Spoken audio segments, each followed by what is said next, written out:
I'm here with Zephyrin Lasker, CEO and co-founder of Pontiflex. Hey, Zephyrin. Hi, how are you? Good, good.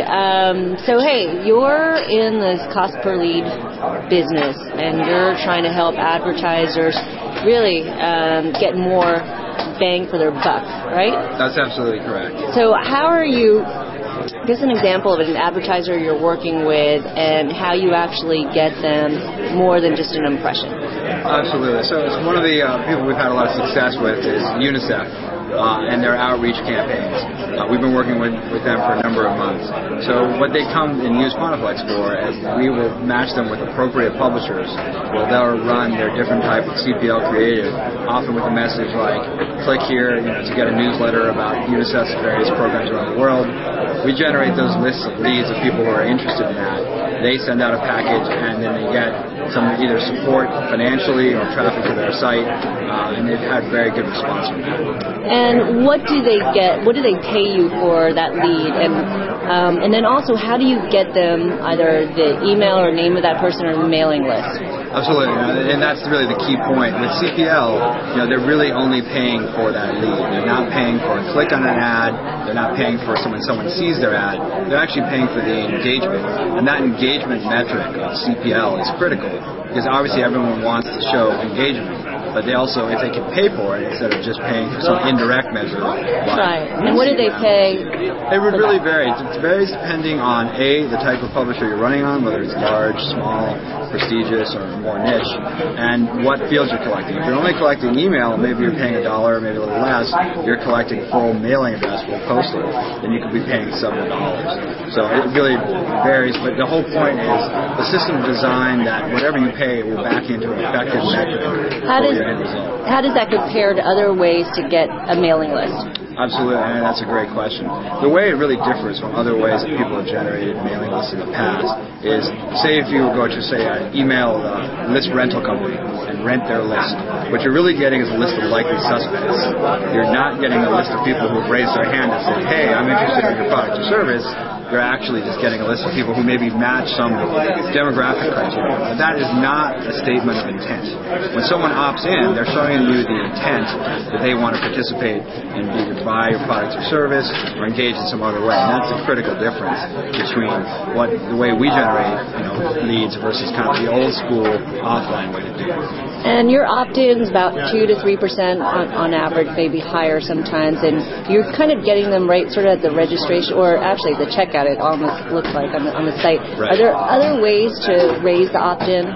Absolutely. Yeah, I think the most important way that we raise opt-in and when we see the most success is when an advertiser has a very clear goal in mind. Because then the system is really able to tell exactly what they're trying to use it for, and then we can optimize them, match them with the right publisher. So that if that match is appropriate, say you're a travel company and we're running on travel sites, that's a big part of making sure the metrics are going to be there. Okay, and you also do co-registration. So if you're on like an Orbit site, which is one of your publishers, when they're putting in their information, that's at the time, when a user is putting in information, that's the time you actually hit them with an ad, if you will. Absolutely. So how do your publisher, are they okay with that? I mean, clearly you're working with them, but is there any resistance there? No, I think what's really important is that we're completely explicit and 100% opt-in. I think in the past there had been problems years ago when people were running co-registration ads and they already had those boxes pre-checked. That's not something that's ever done for our system. We're very careful to police it to make sure it's always 100% opt-in. Okay. So now what we're really finding is co-registration is getting much more broadly adopted by large publishers. So Monster.com, Orbis, as you mentioned, a lot of big news sites are going to do it. And in a recessionary environment, the reality is publishers are looking for new ways to monetize inventory they've never monetized before. And co-reg is a really great way to do that. Who are your competitors and why are you better? Absolutely. Well, to be honest, right now, we don't really have a direct competitor. We are the first open and transparent market to do this. We certainly expect that other people will enter the market, but our closest competitors would be the old school kind of list vendors and people who are selling kind of the lists of likely suspects. But we don't have anyone who does it the way we do. Okay, and how big is this market opportunity? We believe that actually the overall market opportunity is vastly kind of undermeasured. The IAB measures the CPL market at about $2 billion, which is quite a big opportunity. But the way we think about it is if you look at the $25 billion online ad market, we believe that 40% of those dollars are being used to generate leads, but through indirect means. So maybe someone clicks on a search creative, or they click on a banner, go fill out a form. That's still a lead.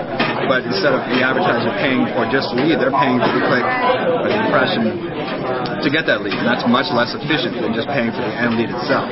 So we have an ROI calculator on our website that actually shows how big the increase in ROI is by just paying direct for CPL versus paying for those other much less direct methods. Okay. Well, hey, wish you good luck. Looks like it's going to get a little noisy around here, so we're going to wrap that up. Okay. Thanks very much. Appreciate it.